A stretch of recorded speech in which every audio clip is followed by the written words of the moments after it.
स्वामी परीक्षा घेतात तेव्हा या गोष्टी होतात. या गोष्टी तुमच्यासोबत किंवा तुमच्या घरात सुद्धा होत असतील तर समजून जा की स्वामींची परीक्षा सुरू आहे आणि या परीक्षेत तुम्हाला उत्तीर्ण व्हायचे आहे. मित्रांनो, जेव्हा आपण स्वामींच्या एक मठात केंद्रात जातो, आपण सेवा सुरू करतो आणि मग आपल्याला असं वाटतं की माझ्या अडचणी कमी व्हायच्या तर जाऊ द्या, पण ह्या अडचणी तर वाढता आहेत.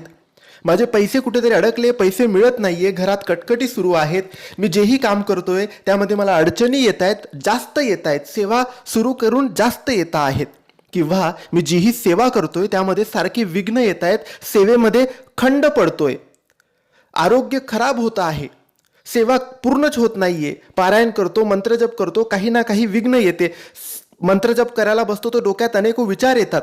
हीच असते स्वामींची परीक्षा आणि या परीक्षेत आपल्याला उत्तीर्ण व्हायचे. सगळ्या गोष्टी बाजूला ठेवून सेवा पूर्ण करायची आहे.